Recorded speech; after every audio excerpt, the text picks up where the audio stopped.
Hi.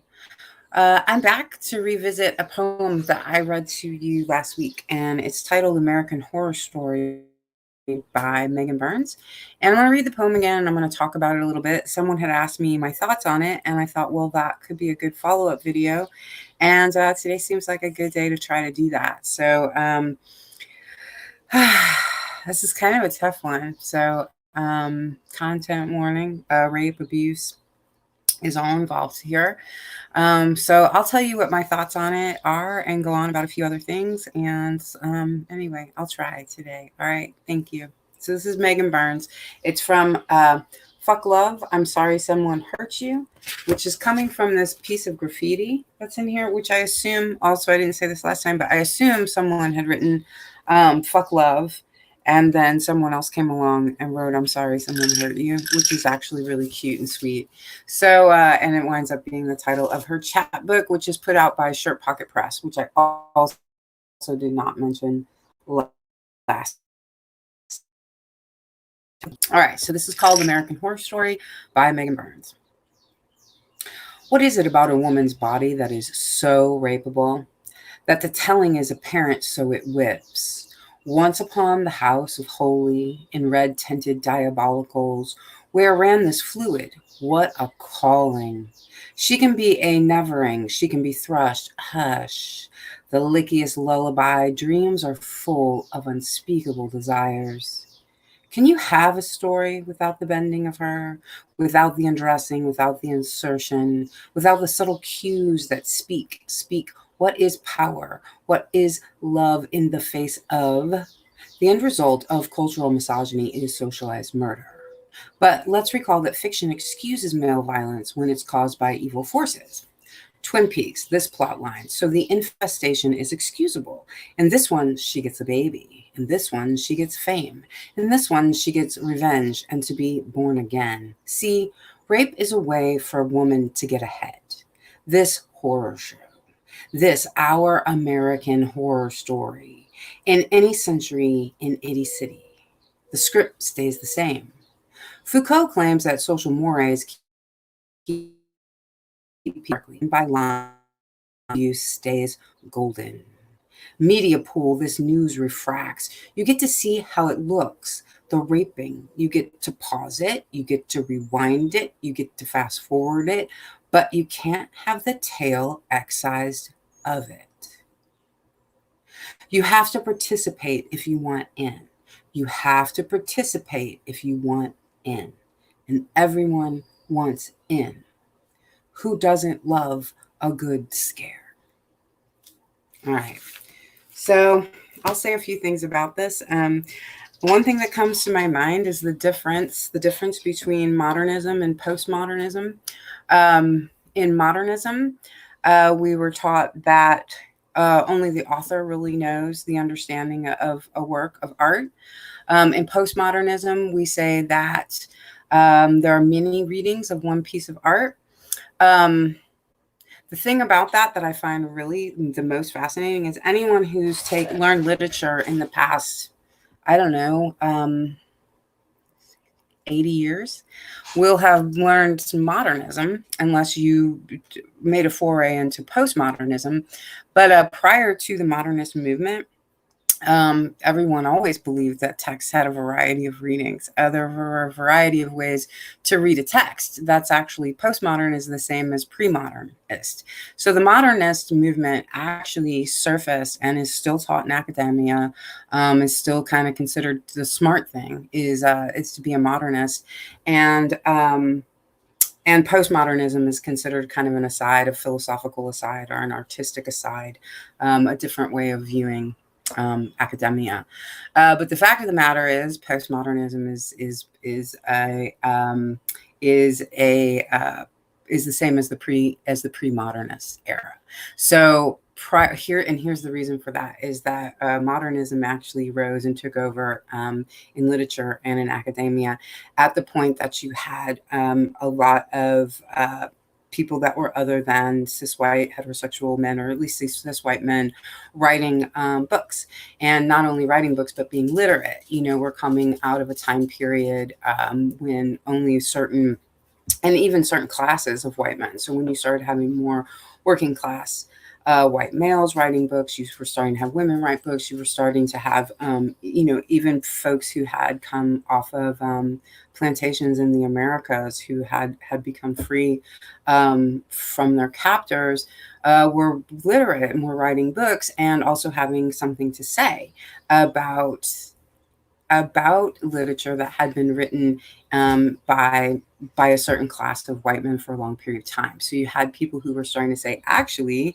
I think, I don't see that book as being anti-racist or anti-sexist. Like that's not how I'm reading that. Actually, I think you're quite racist and sexist. And then all of a sudden, you had a movement in academia to say that only the author could really understand. So if the author said that something wasn't sexist or racist, then it wasn't.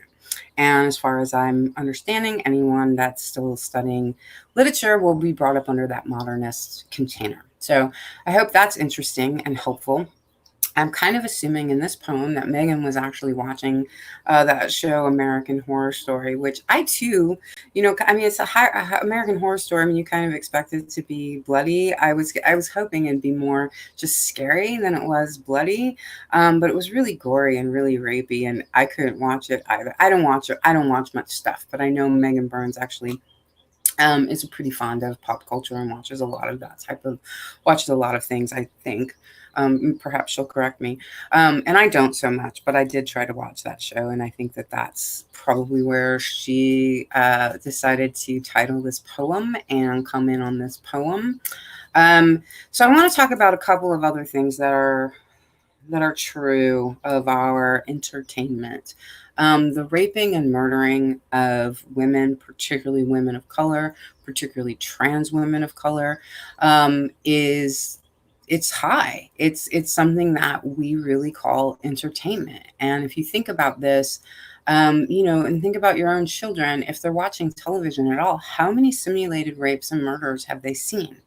As opposed to like how many times have they seen people make love, or how many times have they seen someone say, I'm sorry, you might be right, can you explain to me again how you feel, can you tell me again how you feel, so I can validate you and hold you in that idea and we can work something out. I mean, how many times have you seen that on television? You don't, but you see murder and you see rape, and not as much of, and you don't see people displaying emotional adeptness, emotional intelligence. We see quite the opposite, and we call it entertainment, and so maybe, people would argue, well, it's not entertaining to watch people behave in a healthy way, but we wouldn't really know, or not, something years ago that I'd seen Henry Rollins doing his spoken word thing, on stage, and this will always stick with me. This was many years ago, and he said, they'll tell you that they show you all these things in television and movies because that's what people wanted to see. And he said, bullshit. You'll watch anything. You will watch literally anything. If they put it on the television or they put it on the movie screen, you'll watch whatever's there. So every time they tell you that this is what you want, you should question that. And that was one of many life changing things I'd actually heard Henry Rollins say back in the day. People have mixed feelings about Henry Rollins, but people have mixed feelings about me. So, there's that. So I think that's true. People will watch anything. So what do they show us? They show us rape. And there was a movie titled Boys Don't Cry, which is a great film. And Chloe Sevigny was in the film, and there was a scene when it was originally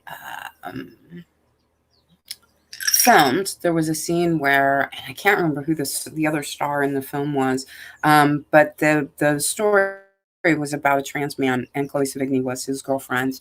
And there was a scene when it was originally filmed where Chloe Sevigny just has this like mind-blowing orgasm from being made love to, and the censor said absolutely not. Absolutely not. Whereas there's also a horrible rape that happens to the trans man in that story, and that was okay. But Chloe Sevigny having a earth-shattering orgasm because she was made love to was not allowed. The censor said no. That's It's too much. We can't do that. Similarly, Monster was a film about Aileen Wuornos that also had a lot of difficulty getting past the censors because the rape was too rape-like. There's a terrible rape in that film, but it will make you throw up. She had to really push to get that on a screen, and had to make some other concessions. I forget the I forget the director's name of that film. She had to really push to get a rape that doesn't turn you on. And I know, folks will say, well, I'm not turned on by the rapes and all of these things, but I think you really need to question why you can watch them at all, if you can watch them at all, or to think about the fact that kids, by the time they're 10 years old, have seen thousands of simulated rapes in a culture that won't allow rapes to actually be shown as horrible. They have to be palatable to watch. Those simulations have to be palatable.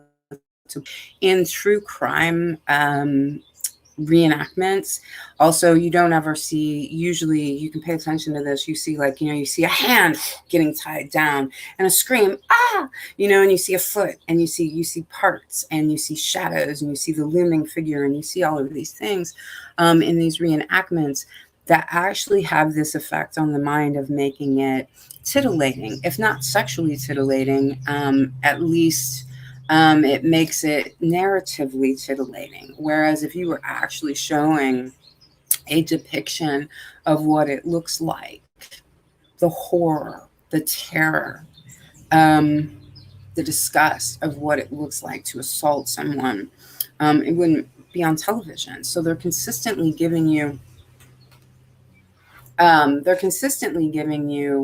palatable versions of rape in almost everything that you watch.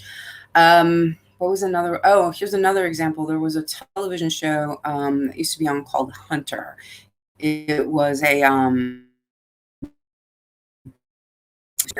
was the star, and Stephanie Zimbalist was his partner, and they were cops. And this was kind of a new thing for a woman to be cops at all. Which Cagney and Lacey was a woman cop show that took years to even get it on the screen. It was two women cops, and it took years to get it on the screen, and then it really couldn't be kept there. So Hunter, though, Stephanie Zimbalist was the other cop. She was Fred Dreyer's partner in the show. And at one point, they decided to have Stephanie Zimbalist raped. And it was the most watched episode. Like, it almost doubled the viewership because they promoted that Stephanie Zimbalist would be raped. And so it almost doubled the amount of people that watched the show. And, of course, the male cop rescues her, and, but not until after she's raped, brutally, and then, brings her soup or whatever for the next few days. And then in the following season, they said, that went so well the first time, we'd like to do it again. And Stephanie Zimbalist said, I won't do it. And they fired her from the show. So now those are older versions of things. Those, we might be able to say, well, you're talking about something that's a part of history. It's antiquated, I don't agree. I think that we still are having that. I couldn't watch The Bates Motel was another thing I tried to watch. I think by the third episode, they're introducing me to this brutal rape of the mother, and I just, it just was so unnecessary. And I couldn't even watch it. I don't want to watch it. I don't want to see this stuff anymore. So I turned that off. So these are recent things. American Horror Story. I think another one that's really a good example that I think is a what is the word I'm looking for? I think they're upping the ante, frankly, is Westworld, where they're robots, right? The women are robots. So when you see these women being brutally beaten, at least in the first in the first season, which I watched because I was staying with a friend of mine and I was helping a friend of mine who just had a hip replacement. Otherwise, I wouldn't have watched Westworld at all. But I saw the first season because I was holed up on keeping her company on the couch while she was healing. And I was like, well, look at this. But at least in the first season, there were these brutal, brutal, brutal, brutal beatings of women who you're supposed to be reminded as a watcher. They're not women, they're robots. And I was like, oh, hell no. This is terrible. These are some of the most brutal beatings of women I've seen in a while. And so we're able to up the ante on it. We're able to increase the violence against women when we say it's a robot, right? And I had told that to a friend of mine. I was like, I'm not watching that show. Like, I'm not, because, I think the idea of the show, people who know me are like, well, you'd probably like that. And maybe I would if they stopped beating and raping women constantly. I might. I feel like we could have a story without those things, but we don't in America. So anyway, a friend of mine had said, you should watch that show. And I said, no, I don't like it. There's all these beatings, these brutal, brutal beatings of women, and they're getting away with beating women even more insanely. Brutally, because they're supposed to be robots. And he said, oh no, they're rising up in the second season. And I said, I don't want to see them rise up. I don't want to see that. Like, that's an old story. The women rise up and now they do what? Commit this violence, like like that would never happen in real life. Like, if you look at, it used to be, men had an advantage in criminal courts and women had an advantage in family courts. No, that's no longer true. Men and women no longer have an advantage in family courts, but men continue to have an advantage in criminal courts. Like, this is data, this is science. I'm never going to go into a video on that. My social science days are behind me, but you can actually look these things up on your own. You can actually look into what I'm saying. But one of the reasons, women are more heavily punished for their violence. You want to look up, stand your ground laws, and see the difference and see what happens to a Black woman. What was her name? I want to say Michelle Alexander, but that's not right, I don't think. But it was a Black woman in Florida who fired her gun into the ceiling. She didn't even shoot anybody. And in a stand your ground state. And, she did some astronomical number of years in prison because of racism and because of sexism and because the criminal courts punish violent women more heavily. So I don't want to see women rise up. I want to see stories about how what a society looks like when we're all having a nice time. Which I don't think has to be boring. The idea that everything has to have a rape in it, and everything has to have a murder and it to be interesting just doesn't hold water for me. I think it would be amazingly interesting to see a lot of other stories play out in our culture. So we can all say, oh, I wish that stuff wasn't there either. It's not really affecting me. Yes, it absolutely is affecting you. Everyone is gaslit by sexism. Everyone is gaslit by racism. Everyone is gaslit by classism, but not everyone's body is affected and infected by it. As we now apparently approach, I still believe we're going to see a third party. Senators, I believe, is going to. I'd really like to see a push for that. But if we don't see that, then what we're going to see are two rapists on the ballot. I mean, they're both warmongers and they're both for mass incarceration. They're both racist and they're both classist and they're both all of these things. They also both happen to be rapists. And I've had to listen to a lot of rape apology in the last week. I'd have had to be told, do you want it the easy way or do you want it the hard way? Well, I don't want it at all. So this is American Horror Story. This is how we're doing this thing. I mean, we're literally being shamed for refusing to vote for a rapist. We're literally being told that we're not voting for this rapist is a vote for the other rapist. And again, they're warmongers. They're for mass incarceration. They're for this stuff going on at the border. They're against healthcare. It's already bad enough that doesn't seem to motivate us emotionally enough to want to do something different collectively. But to just really this last week, having been having to field a lot of rape apologists and actually being shamed because I'm saying I'm just not doing it. You're not going to get me to choose, who do I want to be raped by? Well, I don't want to be raped by anybody. What do you think about that? So anyway, I've had to go through a lot of shame, and then I've also had to like field on one other topic that I want to bring up before I end this video. There's so much more to say, but this is not in our history. This is happening right now. Nothing really in some ways is more relevant than this. But the other thing is that not everyone's bodies and psychologies have to deal with this in the same way. We're all gaslit by these things, but they affect us differently. So not everyone, and I'm guilty of this too, of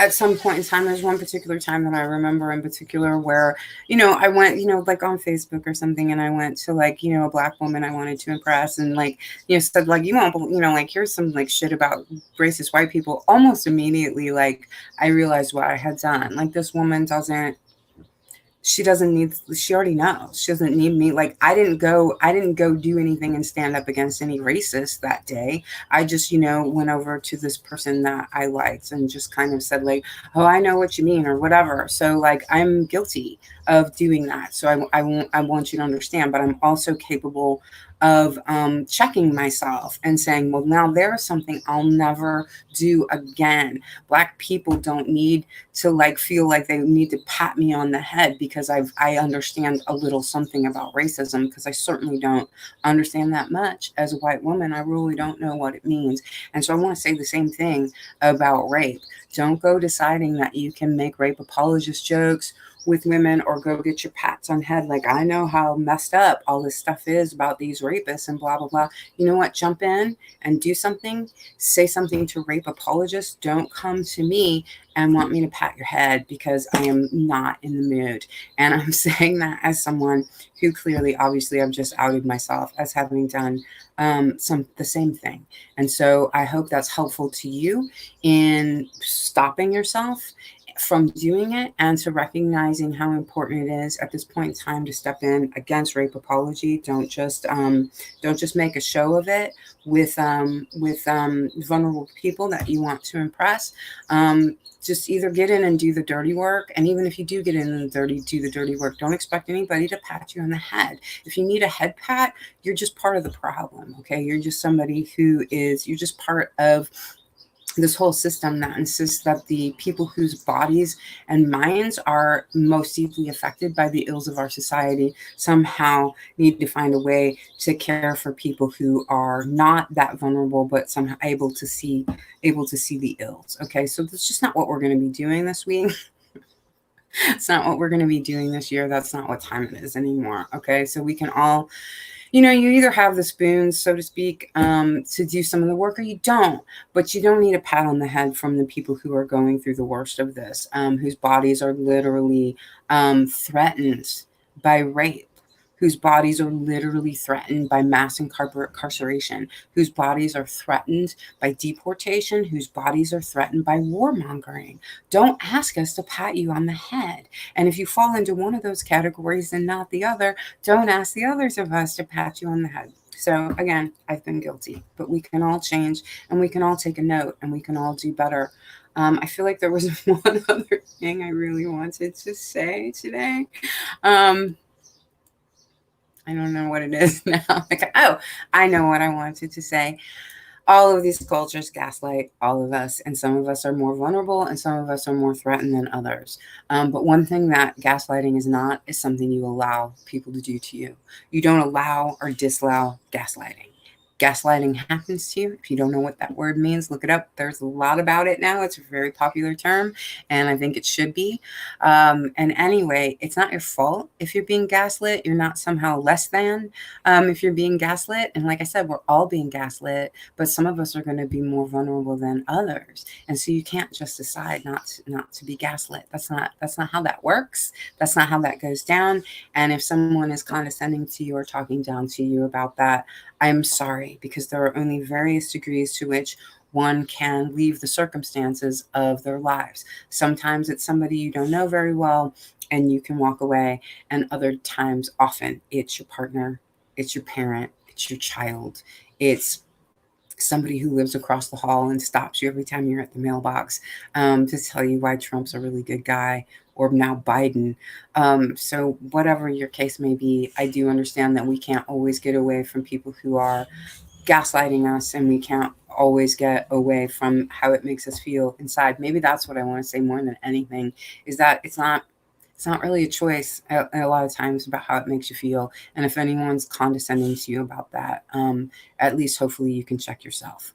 So, wow. I clearly said way too much today. But I hope that this is helpful to all of you. And I hope, anyway, I hope you got something out of this. Thank you for your poem, Megan Burns. I hope I did it some justice. And all right, there's more to come. Bye, everybody.